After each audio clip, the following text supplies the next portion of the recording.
The rain had begun to fall in torrents by the time the camp gates closed.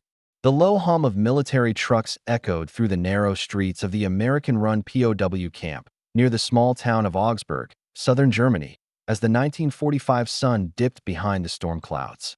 The war, long fought with fury, had come to a jarring and uneasy conclusion for many. German soldiers disarmed, beaten, and broken. But for the women of the Third Reich, many of whom had supported their country in unimaginable ways, surrender meant something far more desperate. Among them, the former workers, the housewives, and the occasional combatant stood at the mercy of the Allied forces. Yet, it wasn't the brutality of war that seemed to haunt them. It was the overwhelming uncertainty of the future. Here in the American POW camps, safety, for the first time in years, was something they could touch, feel, and hold. And it was in this unexpected refuge that the seeds of a mystery would be planted. Why would these women beg to remain imprisoned after the war had ended? It was April 1945, and the brutality of war's aftermath had left scars on both the victors and the vanquished. German soldiers had been captured by the thousands, but the women, often forgotten in the dusty pages of history, began to tell a different story. They didn't plead for freedom. They asked for permission to stay. They no longer feared the foreign soldiers, their erstwhile enemies, nor did they fear being sent back to the rubble of their homeland. They feared the unknown more that in these American camps. The Allied soldiers who once fought them now offered an eerie semblance of calm. The concrete walls, the constant surveillance, the army-issued food. At first, these things felt like prison to the women who were still clinging to their past lives. But soon enough, something else began to surface.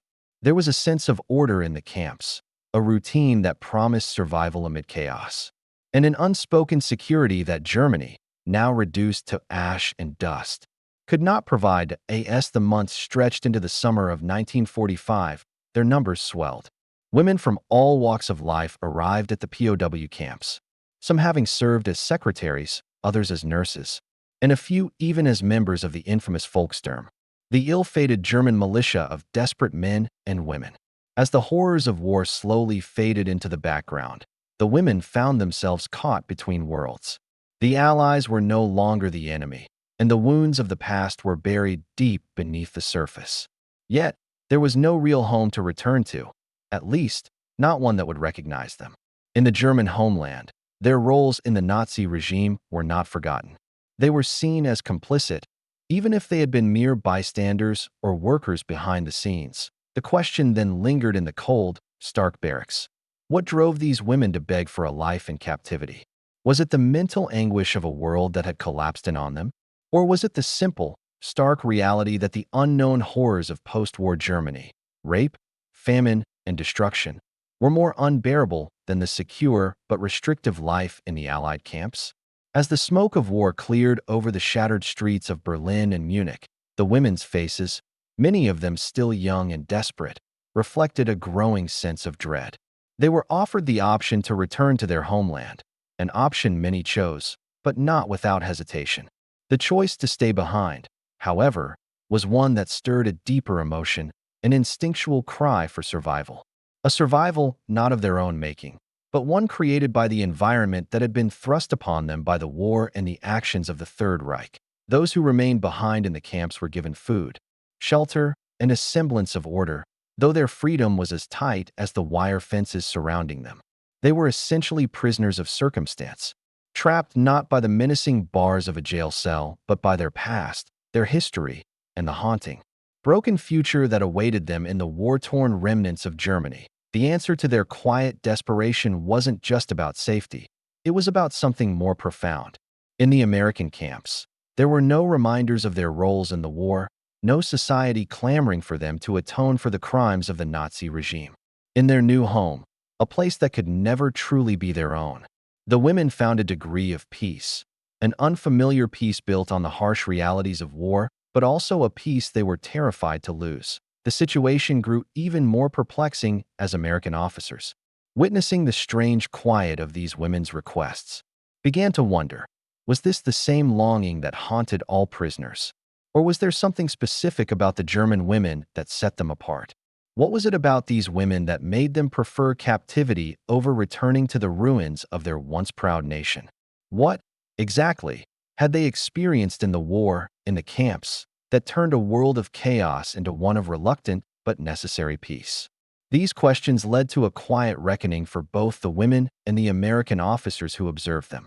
As the months passed, some of the women were quietly allowed tostui and offered positions in camps or surrounding communities as workers, while others were sent back to the shattered remains of their homes.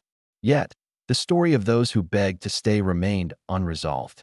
The quiet desperation of these women, their unwillingness to return to a broken world that had abandoned them, would leave a deep and lasting question for those who studied the aftermath of the war. What price had they paid, and what were they truly fleeing? And in this silence, in the gaps between war and peace, lay the shocking revelation of why these women were willing to sacrifice their freedom to remain in captivity, and the uncomfortable truth about what the war had truly cost them. But what came next, as the year drew on, was a story that few would have believed. A story about not only the shocking decisions of these women, but also the larger question of how those who lost the war navigated the grim reality of their future. It was a revelation that would echo across history, and one that would continue to puzzle historians, officers, and survivors for decades to come.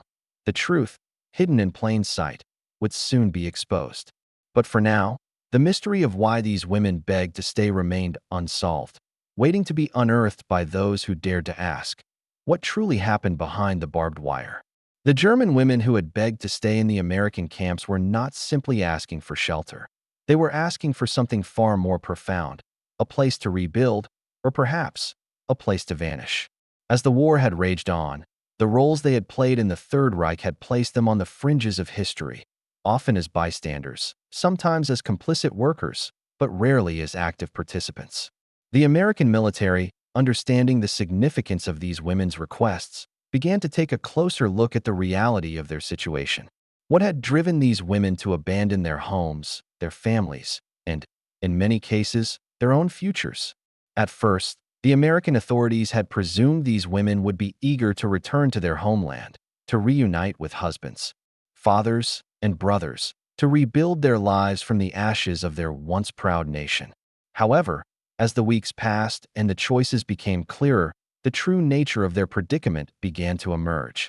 Some women, those whose families had either disappeared or been killed in the chaos of the final months of the war, had nothing left to return to.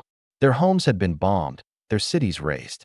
In the shifting ruins of Germany, a new, brutal order had emerged, one where the old laws and moral codes were broken, and survival meant something far different from what it had been before. For these women, returning to the remnants of their old life, if indeed they had anything to return to, was tantamount to a death sentence. It wasn't just the violence of post-war Germany, but the deep, unspoken shame that hung over them like a shadow. They were caught between two worlds, the Allied victors, who viewed them with suspicion, and the broken, exhausted remnants of their countrymen, who were often just as wary of them. The women who had once proudly supported the Nazi regime found themselves exiled, unwanted in both the countries they had served and the one they had lost. But beyond the personal trauma and loss, there was something far more insidious at play: the psychological toll that the collapse of the Nazi regime had on its people. The women, now deeply affected by the horrors of war, felt the weight of a collective guilt that had seeped into the very fabric of their lives. Many had lost husbands and brothers to the conflict, and those who remained alive were often shattered in ways that could never be seen on the battlefield. As the Allies began to take control of Germany, the women were faced with the harsh reality that their previous lives, their roles in supporting the Nazi regime, were now seen as nothing less than complicity in a monstrous system. And so, in the American camps, they found solace. The isolation and the quiet routine of the camp life provided an unexpected refuge. It wasn't freedom, but it was stability, something these women had not known for years. Here, there were no men to judge them, no neighbors to whisper behind their backs, and no looming threat of violence or reprisal. The simple, almost mundane existence of life in a prisoner of war camp became, paradoxically, a place of survival, both physically and emotionally. It was in this strange and unforeseen peace that the women began to see the true value of the life they had been given. Albeit as prisoners, The American soldiers, initially skeptical of the women's requests, began to understand the psychological impact of a defeated Germany on its civilian population. These women, many of them still young, had lived through years of brutal warfare, only to be left with nothing. Their identities had been shaped by the war. But now, in the wake of the war's destruction, they were forced to reimagine who they were in a world that had no place for them. As the months passed, the American military began to grant a few of these women a degree of autonomy. They were given jobs in the camp kitchens, as cleaners, or as assistants to the camp doctors. For the first time in years, these women could hold meaningful work again, albeit under the watchful eyes of their captors. They no longer had to live with the constant fear of being condemned by a society that saw them only as the remnants of a failed regime.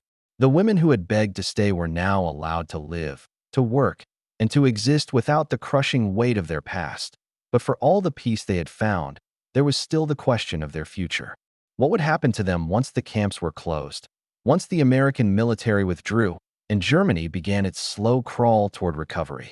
Would they return to the broken nation that had once been their home, or would they seek refuge elsewhere, in countries that had no memory of their involvement in the war? The answers were unclear, and for many, the uncertainty of the future was just as painful as the war itself. The American military, for its part, saw this complex situation as a diplomatic issue as much as a humanitarian one. There were whispers among the officers about how best to deal with the women who had stayed behind. Some saw them as a burden, a group of unwilling guests who would only complicate the already fragile relations between the occupying forces and the German people. Others, however, saw these women as victims in their own right, victims of a system that had forced them into roles they had never chosen. They had been trapped in a system that demanded total loyalty to a monstrous ideology, and now, as the war ended, they found themselves caught in a no-man's land of guilt, survival, and shame. The women who had begged to stay were not an anomaly.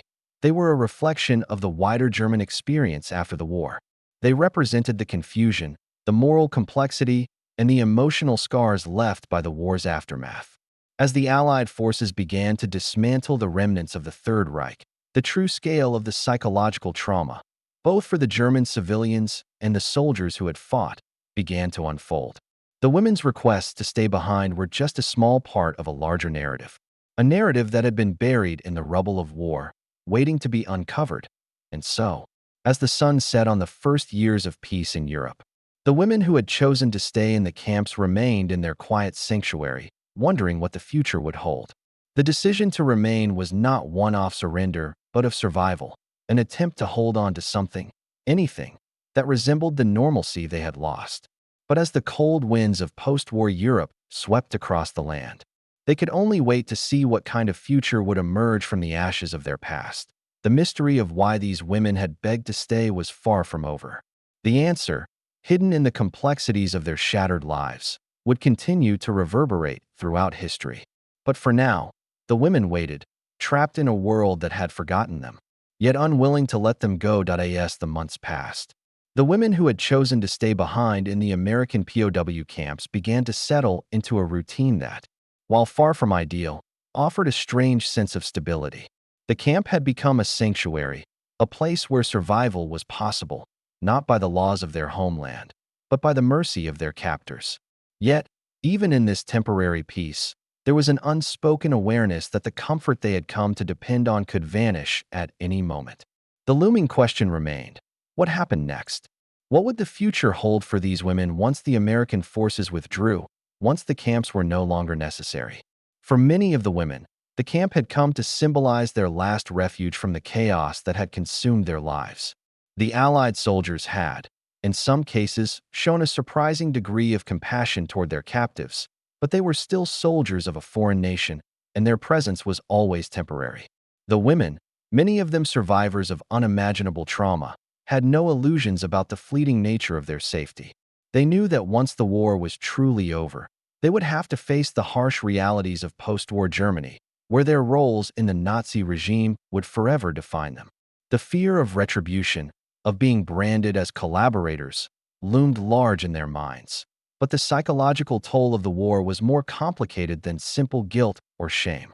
Many of these women, some of whom had been coerced into service and others who had volunteered out of a misplaced sense of duty, were now left in a state of profound confusion. They had fought for a cause that had promised them a sense of national pride, only to find themselves abandoned and despised by the very country they had sought to serve. They had lost their homes, their families, and their identities.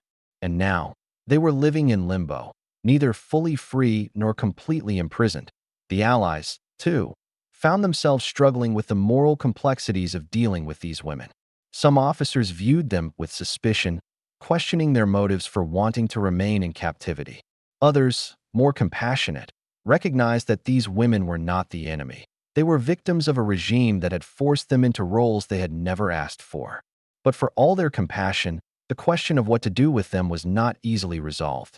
The United States and its allies had their hands full with the rebuilding of Europe, and the issue of what to do with the German population, especially those who had been caught in the Nazi machinery, was a question that extended far beyond the walls of the POW camps. As time wore on, the women began to form a delicate but powerful bond with the soldiers who had once been their captors. There was no real friendship between them, no true equality, but there was a mutual recognition of the shared trauma that had shaped both the women and the soldiers. For many of the American officers, this was a sobering realization. They had seen the brutality of war firsthand, had fought in the trenches and watched their comrades fall, but they had never fully understood the psychological cost of defeat for the German civilians. The women in the camps, with their quiet suffering and haunted expressions, were a stark reminder of the personal toll that war had taken on both sides. For the women, the true cost of the war was felt in the daily struggle to regain their sense of identity. Many had once believed in the ideals of the Nazi regime, an ideology that promised strength, order, and glory for their nation. But as the war unfolded and the truth of the regime's atrocities became apparent, that belief crumbled. They were left to pick up the pieces of their shattered selves, unsure of who they were or where they belonged. Their homes were no longer safe. Their families were either dead or scattered, and their futures were uncertain. Yet, despite the overwhelming odds, many of these women found a way to rebuild, at least in part, within the confines of the American camps. The work they were given, while menial, provided them with a sense of purpose. They cleaned the barracks, worked in the kitchens, and helped with the administrative tasks that kept the camp running smoothly. It was a humbling existence, but for some, it was the first time in years that they had felt a sense of normalcy. They began to form tentative connections with the American soldiers, learning to communicate in broken English, sharing brief conversations during the quiet hours of the day. These small moments, fleeting as they were, became the foundation for the women's fragile hope. But the shadow of their past could not be so easily erased. In the minds of many of the women, the world outside the camp was still a place of immense danger. The Soviet occupation of Eastern Germany was brutal, with women subjected to violence and retribution in many regions.